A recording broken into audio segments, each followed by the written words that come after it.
tumbuhan. Seperti yang kita tahu, jaringan tumbuhan sama seperti kita. Dia bernafas, membuat makanan sendiri, serta tumbuh sepanjang masa. Jadi bagaimana tumbuhan melakukan semua fungsi-fungsi ini? Tumbuhan terdiri dari 3 akar, batang, dan daun. Organ-organ ini terdiri dari berbagai jaringan yang melakukan fungsi-fungsi ini. Sejumlah besar sel khusus bersama-sama membentuk jaringan. Jaringan tanaman ditandai dan diklasifikasikan menurut struktur dan fungsinya. Ada 2 tipe dasar jaringan, yaitu jaringan meristem dan jaringan permanen. Mari kita lihat pada jaringan meristem.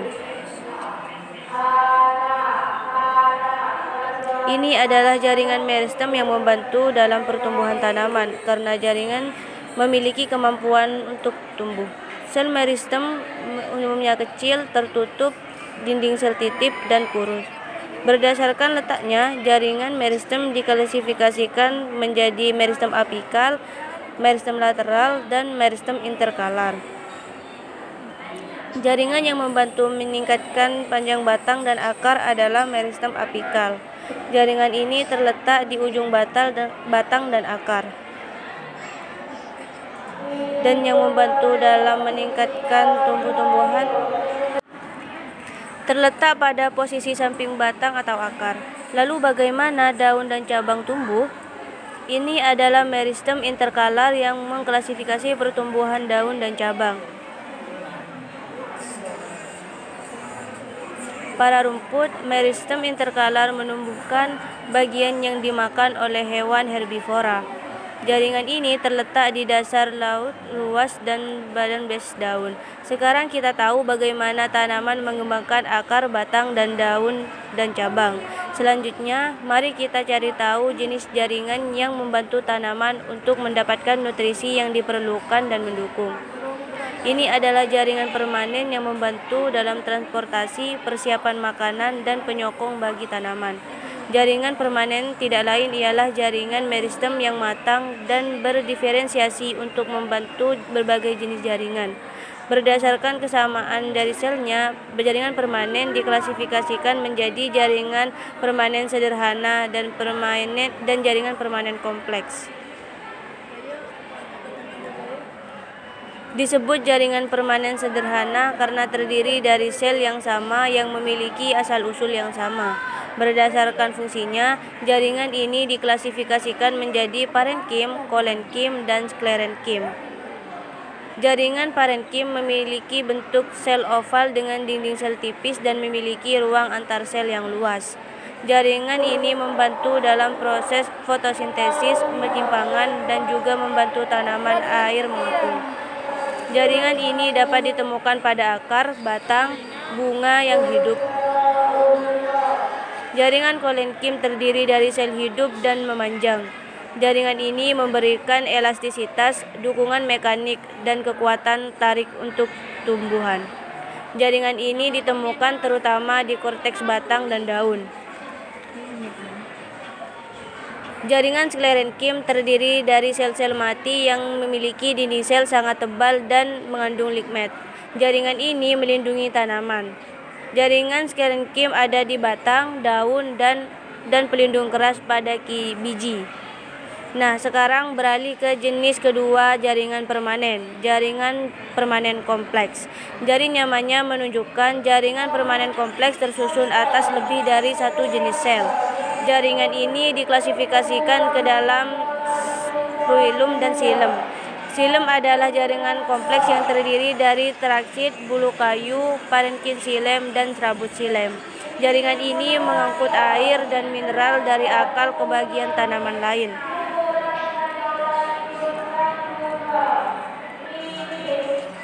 Phloem terdiri dari bulu tapis, sel pengiring, dan serabut phloem dan serabut phloem, dan fungsi mengangkut makanan dari daun ke bagian lain dari tanaman. Kesimpulannya, kita telah melihat dan memahami jaringan tanaman, jenis jaringan, struktur dan fungsinya. Poin diklasifikasikan menjadi jaringan meristem dan jaringan permanen. Jaringan meristem membelah sepanjang hidup dan membantu pertumbuhan tanaman. Sedangkan jaringan permanen berasal dari jaringan meristem dan memfasilitasi transportasi, persiapan makanan, dan penyokong tanaman.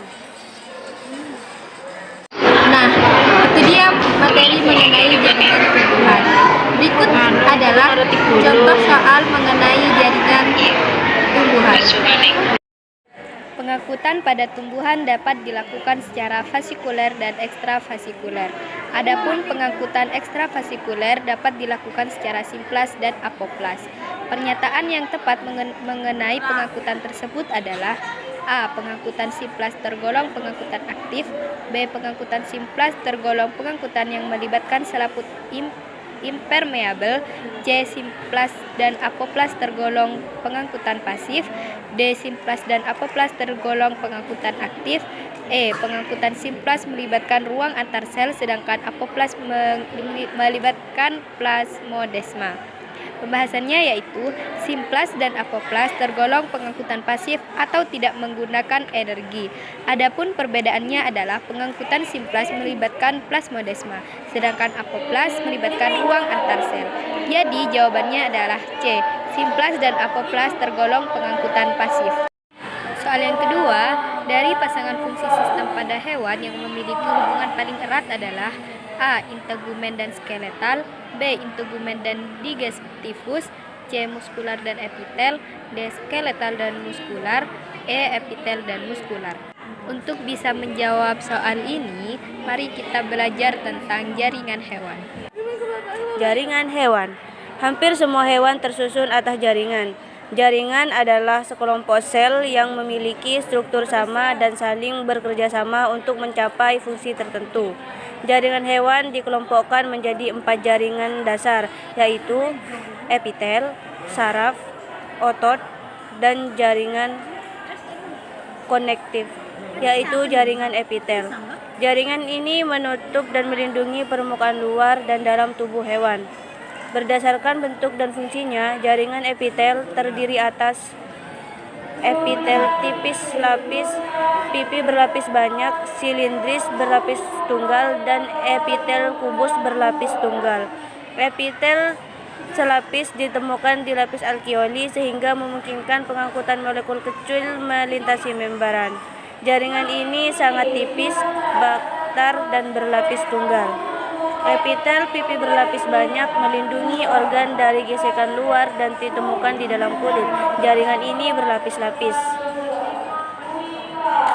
Epitel silindris bersifat impermeabel terdapat masuknya bakteri, jadi permeabel untuk yang apapun yang diperlukan. Jaringan ini tinggi dan berbentuk seperti gunung. Jaringan epitel kubus lapis membantu ke dalam penyerapan dan memberikan hubungan mekanik. Jaringan ini membentuk lapisan tubuh ginjal dan saluran kelenjar. Jaringan ini berbentuk seperti kubus. Jenis jaringan berikutnya adalah jaringan saraf yang terdiri dari sel saraf atau neuron yang memiliki batang sel dan mengandung ikli. Badan sel memanjang dan membentuk bagian sel khusus yang disebut dendrit dan akson. Bagian sel saraf ini adalah sel-sel saraf yang membantu Anda menarik tangan Anda ketika Anda menyentuh duri. Bagaimana hal ini terjadi?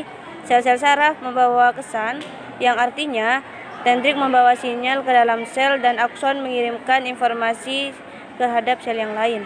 Informasi saraf ini memungkinkan kita untuk menggerakkan otot-otot kita ketika kita menginginkannya, sehingga menarik tangan kita. Otak, sumsum tulang belakang, dan semua sel saraf terdiri dari jaringan saraf. Jenis jaringan ketiga adalah jaringan otot yang bertanggung jawab dalam pergerakan tubuh kita. Terdiri dari atas otot rangka, otot polos, dan otot jantung. Otot rangka membantu dalam pergerakan tubuh secara sadar. Otot ini tersusun atas serat-serat panjang dengan bagian terang dan gelap yang berselang-seling, sehingga otot rangka adalah juga disebut otot lurik.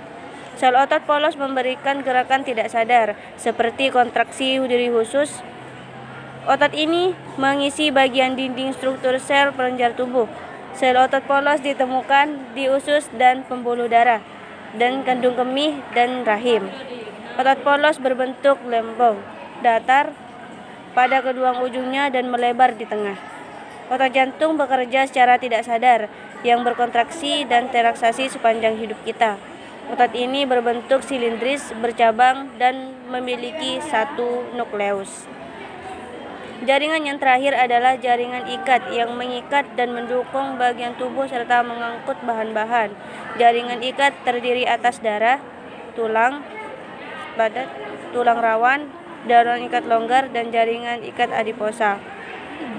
Darah mengandung sel darah merah, sel darah putih, dan trombosit yang mengangkut gas dan bahan lainnya ke berbagai bagian tubuh. Darah memiliki cairan matriks. Sel-sel tulang mensekresikan vaksin yang mengeraskan tulang dan mendukung organ-organ lama tubuh. Sel-sel tulang sangatlah padat. Ligamen berfungsi sebagai penghubung antar tulang. Jaringan ini berserat dan elastis. Kartilago melindungi tulang dengan mencegah tulang berbenturan antara satu dengan yang lain. Jaringan ini adalah kuat, tapi merupakan jaringan yang fleksibel. Jaringan ikat longgar mengisi ruang di dalam organ. Jaringan ini seperti gel dengan serat elastis dan non-elastis. Jaringan adiposa menyimpan molekul lemak. Dalam kesimpulan, kita telah melihat dan memahami jenis-jenis jaringan hewan, klasifikasinya maupun fungsinya. Hal yang perlu dilihat, jaringan hewan dikelompokkan menjadi epitel, saraf, otot, dan jaringan ikat. Jaringan epitel dibagi lagi menjadi epitel tipis lapis, pipi berlapis banyak, silindris, dan kubus. Ketiga jenis jaringan otot yaitu otot rangka, otot polos, dan otot jantung. Selain dari sistem saraf, yang disebut sel saraf khusus untuk membawa rangsangan dari satu tempat ke tempat yang lain di dalam tubuh. Nah, itu dia materi mengenai jaringan hewan. Selanjutnya kita kembali lagi ke soal yang tadi.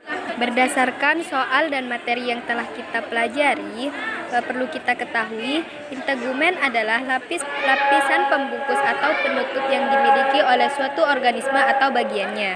Skeletal yaitu sistem rangka atau sistem muskuloskeletal yang merupakan struktur pendukung tubuh manusia. Muskular yaitu otot. Epitel yaitu jaringan tubuh yang melapisi permukaan tubuh, baik bagian dalam maupun luar dan organ-organ tubuh. Jadi jawabannya adalah skeletal dan muskular. Sekian pembahasan dari saya, kurang lebihnya mohon maaf. Wassalamualaikum warahmatullahi wabarakatuh.